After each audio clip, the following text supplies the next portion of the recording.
I love my Echo Dot. I have 4 of them and they really help make my life easier. They can control almost everything: lights, locks, TV, music, thermostat.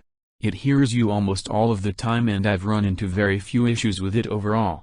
I really couldn't ask for a more helpful device. It's even more handy when I found that I could get a battery base for it. The GGM-MD3 base that I found lets me carry the Alexa Dot around pretty much anywhere. I love that I can take it into the bathroom with me and listen to music while I shower or take it outside and listen to music. That's really the only thing I think it was missing. I have 5 Echo Dots, Gen 2, and we use them throughout the house for just about everything, being we have a fairly smart home. What I liked about the Gen 2 versions were that they were compact and very flexible on how you could use them. They were easy to mount in different positions, and being that they used a fairly standard USB interface for the power, you could really be flexible on how and where you mounted them. The one thing that they really missed on? The well-known sound quality. Enter the Gen 3. I really like the improvement in sound. Sure, it is not a high-quality speaker system, but for the size it is pretty good. Especially when you consider that you can pair them and add a sub for pretty good sound. The look is improved over the Gen 2, however it does lose a little bit of the customability that the Gen 2 had. With the Gen 2, you could purchase different wraps, stands, clock mounts, wall mounts, etc. You could really customize it. The Gen 3 is a bit bigger and has a much more rounded shape. While it makes it look better by itself, it lacks the ability to really customize it. It surely would not work as a power socket mount, like you could do with the Gen 2, just due to the additional weight. That is before you get to the horrendous power cord and adapter. The power adapter is twice as big as the Gen 2 and the power cord went away from the easy-to-find USB-style cord to old-style input style, and it is permanently attached to the power adapter. This is really my biggest complaint, as it took away so much flexibility that you could enjoy with the Gen 2. Don't get me wrong, I am sure there will be several new cords and adapters put out to fill the gap, but that is not as easy as using cords many already have. Just makes no sense. Not to mention the cord is really long, so in areas where you want it to be a bit more discreet, this thing sticks out like a sore thumb. What I like: sound quality is a step up. Sound volume is much improved. Bass look is much improved. What I dislike: much less flexibility on how it is used versus previous version. Non-standard power cord. Bulky adapter. Ugly long cord. I was debating between this and the regular Echo. I've had both and we both know what the Echo does, so all I'll talk about is the sound quality. I'm going to get to the chase. This is the best speaker I've ever heard for under $50. The functions of the Echo along with the music playing functionality and the sound quality makes it a steal at this price point. The sound is great for its size. It can get pretty loud, but the bass is definitely lacking. The bass isn't god-awful, but it just isn't there. Now I will say this: if your primary motivation for a speaker is to listen to music, go with the Echo. If it is but your budget is under $50, then go with the Dot. It won't blow anyone away during a get-together in your living room, but it'll get the job done. The Dot will only flourish as an enclosed space. It needs walls nearby to bounce off to cover up the weakness of the bass. If I had to compare the sound to another speaker, I'd say the UE Wonder Broom or the older Beats Pill, all of which suffer from weak bass. For the size, I was impressed by the sound, but with the Echo at its refurbished price of $69, I'll have to aim towards the direction. I'd recommend this for someone who needs an Echo for their kitchen, bedroom or bathroom. It's just not going to hold down a living room, unfortunately, but overall, I like the sound, and if I need a second Echo, I'll definitely get a Dot. It's an unreserved help. At midnight I ask Alexa to play music to relax, and there's Alexa. When I need weather info, there's Alexa. When I need someone, without having to beg, let me know that in 15 minutes the food is ready, because who you think is letting me know? Alexa, my new friend. He also reads books to me while I do my chores in the house. After following the instructions to add the Alexa app, I received a message that there was a problem. I tried again, and again. Finally I was referred to a website called Fix It. There I was told by the text that my Amazon account was in jeopardy and that I needed to buy a firewall from them. Then they wanted to sell me some kind of Wi-Fi adapter, even though we have Wi-Fi. Hundreds of dollars to activate a $50 item. I don't know why the problem arose to begin with, but I canceled the firewall and ended the hour-long ordeal. I was charged $50 for tech time.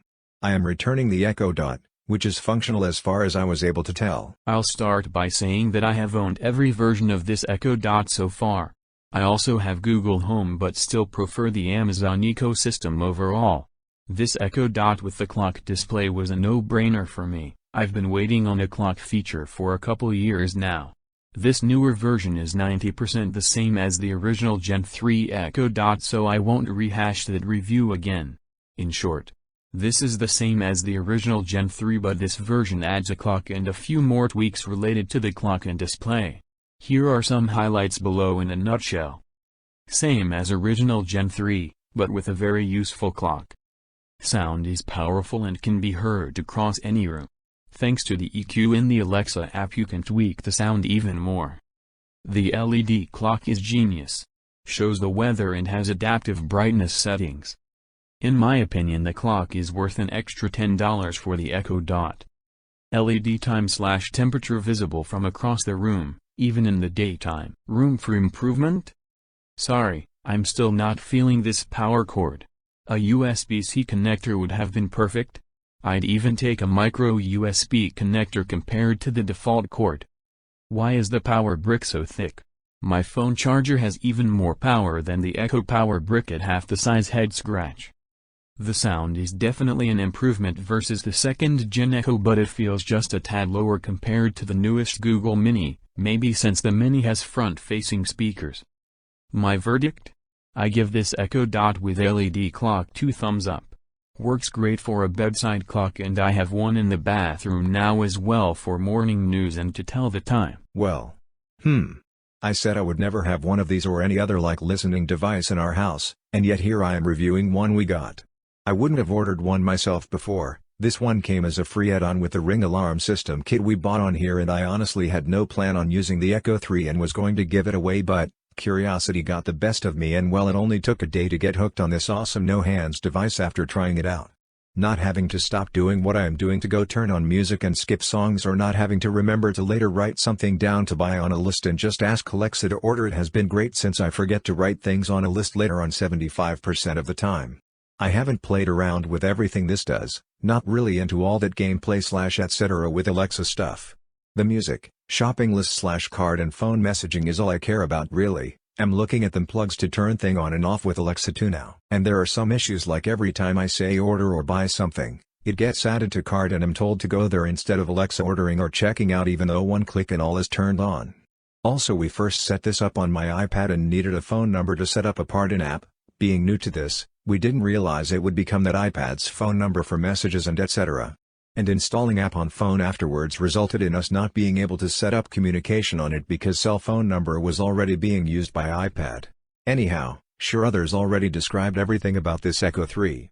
I like it, music sounds great to me on it, although not older music, and I can unplug it anytime I want and it easily reconnects by itself within a minute when I plug it back in. I don't bother with that part anymore since I keep it in kitchen corner, but it is nice to know I can unplug it and not have to redo setup when I decide to get more Echoes for other areas of our house. I will say I was surprised at how far/well this Echo 3 can hear us. I told Alexa to shut off when I was in opposite side of house and living room to see if Alexa and Echo could hear us there, and yep, she heard me. Will admit at first that bothered me, but now not so much. I've been using the Echo Dot and the Echo for about 3 weeks now. Everyone talks about the difference in the speakers and sound quality, so I'll leave that out of this review. What I want people to know is that the Echo is much better than the Echo Dot, even though the Dot is 1/3 the price. I say this because the Echo Dot has a low-quality microphone.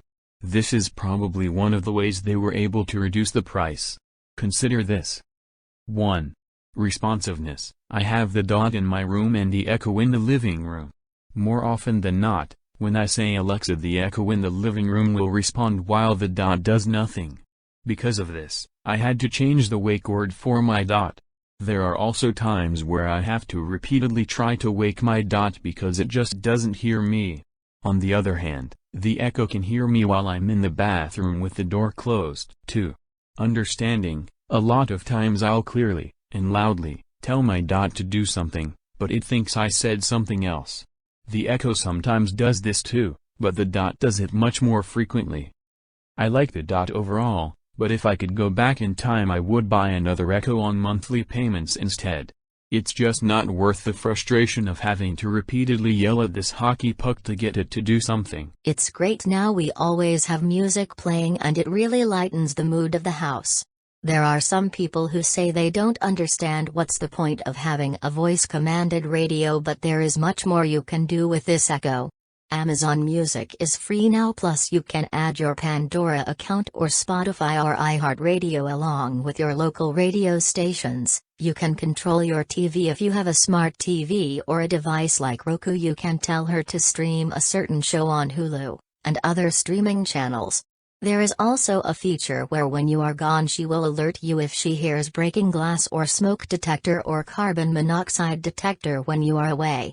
Not to mention setting timers, setting reminders, adding to your shopping list, and so many other things.